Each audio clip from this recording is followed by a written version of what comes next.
It's September, ladies and gentlemen, which means all the losers, they're already gone. They're having extremely fun Mad Mondays, and now it's time to start the real competition. There is no better time than finals footy, especially with how close this season has been. And look, we could just come out and predict the whole bracket, but considering usually that's already wrong for me after the first weekend, I thought let's do this first, because no matter how the final series plays out, a lot of it will depend on who plays who plays when. 5 and 6 day turnarounds, therefore people can whinge about their team. But whether you're in the excuse business or not, at the end of the day, one team is winning this competition. We got rid of the 9 losers. We're down to the 8 of the best. 2 more will be gone each and every week until we get to the grand final. So let's rank every team from 8 being you have absolutely no chance to 1 being, in my opinion, the team that's most likely to win the premiership in 2024.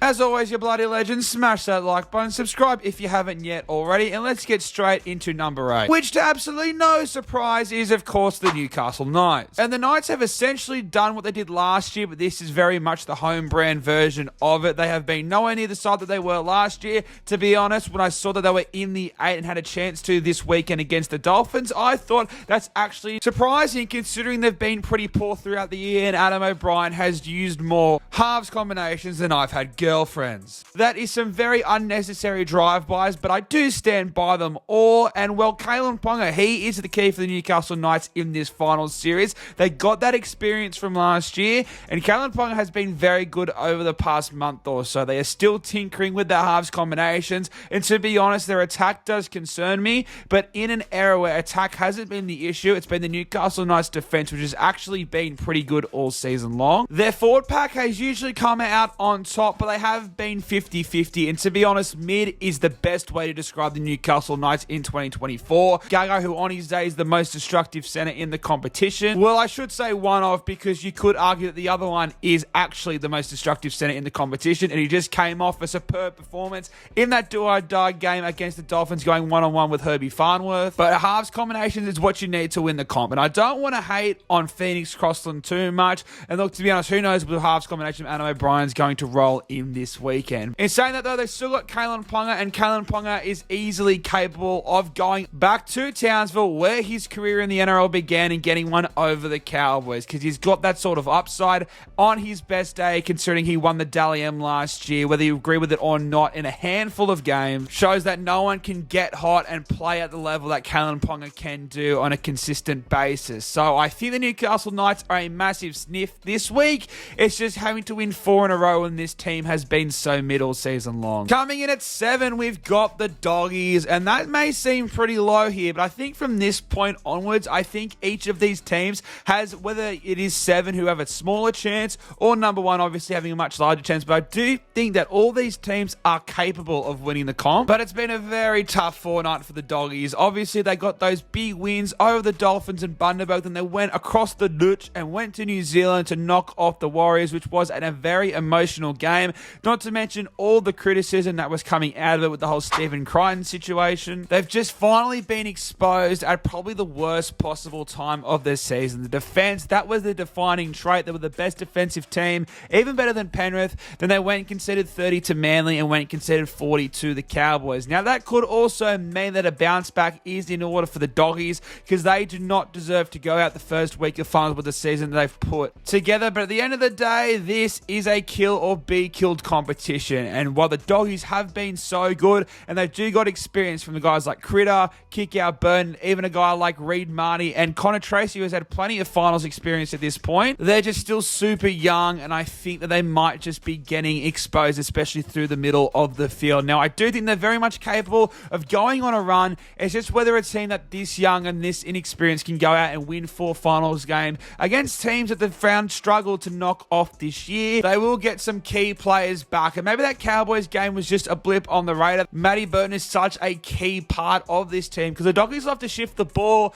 and whether they make only 10 to 20 meters, a Matty Burton bomb can put the other team within their own 10-meter line. Matty Burton, without that boot last week, they really struggled against the Cowboys back 3, and with their huge pack in the middle, and considering some of the forward packs they're going to have to play, whether it's Penrith or Roosters in week 2, whether it's Melbourne's in week 3, which I think is probably the best matchup for the Doggies, I just just don't think they're going to be able to get there, which is absolutely a shame. The Doggies deserve to go further than week 1 of the finals, but I just have 6 teams that I think have a lot more upside. But I do think the Doggies are going to be a finals footy staple for the next couple of years. Coming in at 6, and this one's a bit of a bold one this early, but it is the Cronulla Sharks. And without sounding too disrespectful, the Cronulla Sharks might just be the worst, best team of all time. And what I mean by that is that they have such a balanced roster without having any sort of superstars. The closest thing that they have a superstar at the moment is probably Blake Bradley, you'd probably say has been a top 3 dummy half in the competition all season. And that's great throughout a regular season, but when it comes to finals footy, and I'd hate to say it, but the last couple of years have shown us the Cronulla Sharks are just not good at this time of the year. I think this is probably the best shot that they've had since, 2017 when they were going back to back, but they've won one finals game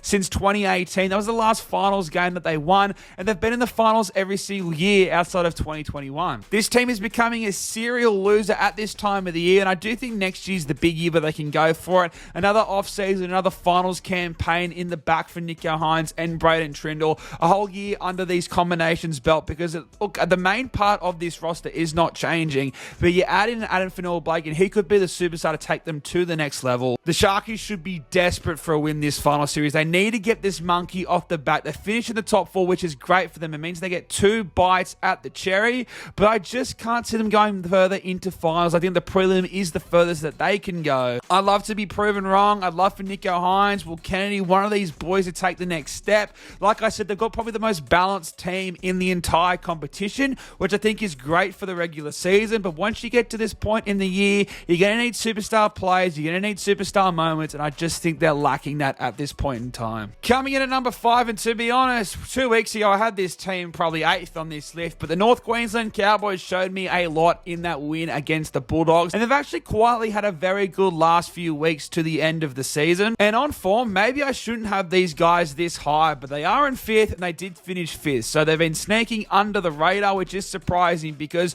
maybe we just expect more from this roster. And when you look at it, you could argue I should have them higher because they have the most state of origin players. They've got Scotty Drinkwater, who's probably the best ball playing fullback in this entire competition. They've got Tommy Dearden, the best 5'8" of the year. It just feels like they've underperformed all year and somehow they've gone into 5th. Now I do think holding them back is not getting into that top 4, but they get the first week in Townsville and then they'll go on the road to probably play the Sharks or the Melbourne Storm. When you take out Melbourne, that side is probably the lesser side of the draw, which could bode very well for them. And this Cowboys team, at least on paper, has probably the most upside of many of the teams in the final series this year, and they've shown us in moments why they should be up here. That game against the Bulldogs was probably their best performance of the year, and if they can replicate that for 4 weeks in a row, mainly with those defensive efforts, then I can see them going really deep. I can see them challenging to be that first ever team to win the comp from outside the top 4, but I just know the Cowboys have a bad game in them. And it's not like they can always turn up against the top teams. While they do lose some games to the lower teams, they've been absolutely bullied by some of the top teams this year. So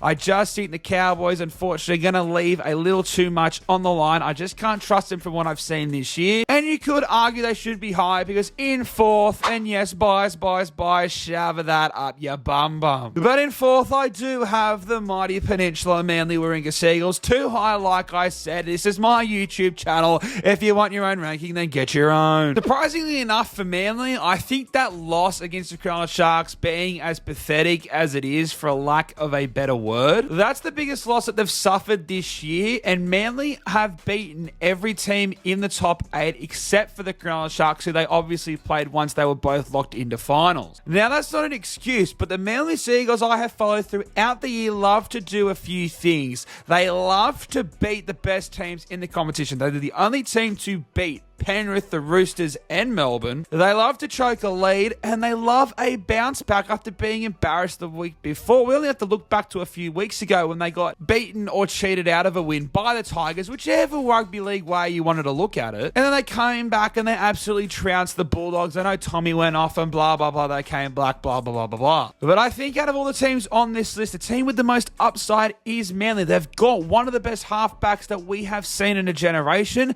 They've got the best player when he's fit that the competition has arguably ever seen. There is no hyperbolic on that. You are just a hater. The big question will come around mainly their forward pack, which has been up and down all year. Like I said, they dominated the Roosters at Brookie. They dominated Penrith, which only a few teams have. They dominated the Doggies, and then they come out and get dominated by the Cronulla Sharks. But I think coming off a loss will be the best thing for Manly. Obviously, they wanted the final at Brookie. That's not the way it's going to pan out. But Manly's biggest issue is complacency. So I think this week 1 is their biggest danger game, which hopefully they won't be too complacent because they just got trounced by the Cronulla Sharks. Because if they can win that, then they know they have to be up for it because they'll play Penrith or the Roosters, who they've already beaten this year. They'll go play Melbourne, who Manly have such a great record against, and all of a sudden they're in a grand final. Now, I'm not saying they're going to do it. Or maybe I am. But they've blown so many easy wins this year, whether it's through Simbits, whether it's through choking leads, whether it's that draw against the Warriors. There are so many reasons why Manly should be in the top 4. And obviously they're not. And I'm not here to make excuses, even though that's exactly what I'm doing. But I do think that they're a better version of what the Cowboys are. But Manly beat the top teams and lose to the bad teams, rather than the Cowboys who beat up on the bad teams and then can't beat the good teams. So maybe I am just a biased loser. But I genuinely do believe that Manly are the biggest threat to this competition outside of the big 3, who we'll get to in just a minute. They've got the best roster and they've got the biggest superstars. Like I spoke about with the Sharks, they don't have those superstars for that superstar moments, whereas Manly, they've got Turbo, they've got Ches, they've got Ola Kawatu. The big question is, can that forward pack stand up, and how will Luke Brooks go in his first ever final series? That is what I'm so excited for, but I do think, considering they're also the only team to beat the top 3, are the biggest threat to those 3 top dogs. And as much as I love rugby league dominance, let's hope that one of those teams I just mentioned can knock off one of these 3, because it has been so boring for about 7 years at this point. But coming in at 3rd is the Sydney Roosters. For a team to lose their starting dummy half and their starting halfback, who is the best young gun player in this entire competition, just shows how incredible this roster is. And yes, they let a few points back in at the back end of that South Sydney Rabbitohs game. But you look at this roster, they have so many international and state of origin players. It is absolutely ridiculous. Now, they have been knocked off a few pegs of where I had them originally, obviously losing Brandon Smith and Sammy Walker. The Roosters' biggest test will be, can they finally knock off those 2 teams? And that game against Penrith will be a huge one, because I think whoever wins that will go to the grand final, which, you know, would often tell you by the stats over the past few years. But I think whoever loses that might be at a huge risk of going out in straight sets, because Penrith look really tired. We'll get to them in a second. But the Roosters have struggled against some of the top teams in this competition throughout the year. And that is the major question mark, because they've got a good enough backline to compete with anyone. They've got definitely a good enough forward pack to dominate any pack in the competition. It's just those star combinations. James Tedesco's put in arguably his best year for the Sydney Roosters since they went back-to-back. So as much as they are a worse side for losing Walker, losing Smith, and maybe losing Radley for an extended period going into these finals games, their roster is still great. On paper, it can match up against any team. On paper, it's probably still the best roster in the competition, which is a credit. It's going to be the biggest test of Luke Keary in his final run. It's going to be the biggest test for Trent Robinson in his coaching career so far. Like I said, on paper, I probably have them high, and I would love for the premiership to at least stay in Sydney.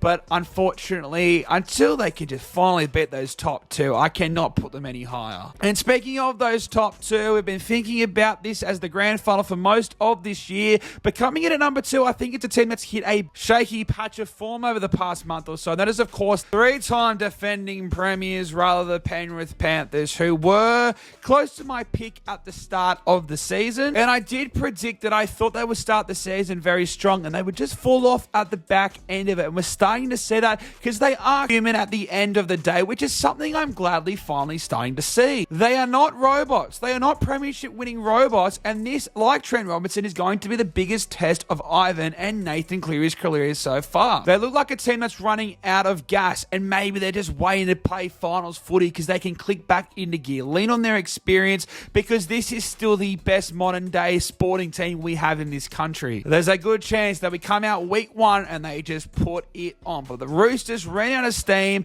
The Penrith Panthers have obviously been doing this for a lot longer than the Roosters did when they went back-to-back, considered to be going to their 5th straight grand final. They've still got that 4 pack though. They've still got the best winger in the competition. they've still got the best halves pairing, one of that we've ever seen in the NRL era. They've got arguably the best middle forward in the game in Isaiah Yeo. This is still a champion team, a team I expect to go very deep into this finals campaign, and I really hope that we don't see any injuries or any key suspensions for Penrith. I want someone to finally end this reign of terror, that it is genuinely just that they beat them. I want to see that. I don't want to see Penrith's season end any other way than the Roosters, the Bulldogs, Manly, the Storm end their season and end this historic run. It would be such a shame if they were to go out due to an injury or something. So hopefully Nathan Cleary is back fit and firing, and so are all those Penrith Panthers players. They're going to be playing for Fish. They're going to be playing for Luai, because I do think that this is their last dance. And finally, in number one, it is, of course, the Melbourne Storm. The terrifying thing about the Melbourne Storm is that they are by far the best team in the competition.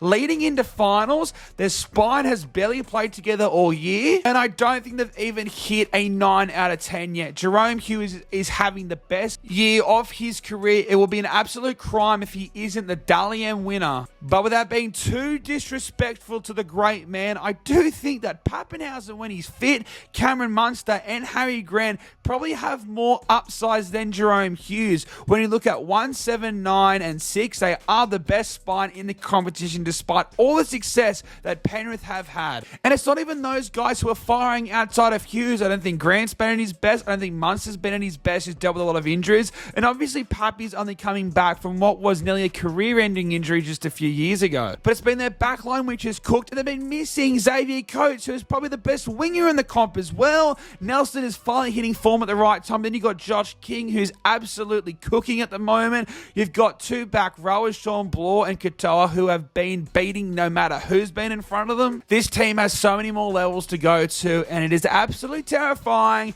and that is why they are my number one team most likely to win the premiership. Now, don't worry, we'll get into the nitty-gritty. The full finals predicted bracket will be out shortly, but I just wanted to run through my rankings for every team 8 to 1 and who will win the premiership. So in 8th, I've got the Knights. In 7th, I've got the Doggies. In 6th, I've got the Sharks. 5, I've got the Cowboys. 4, I've got the mighty Manly Sea Eagles. 3, I've got the Chookies. 2, I've got the 3 Pete Panthers. And at number 1, I've got the minor premiers, the Melbourne Storm. But you bloody legends, let me know what you think in that comment section down below. Where would you rank all 8 finals teams based on who you think is more likely to win the premiership? Smash that like button, subscribe if you haven't yet already, because you can always just change your mind later. And I'll see you in the next one.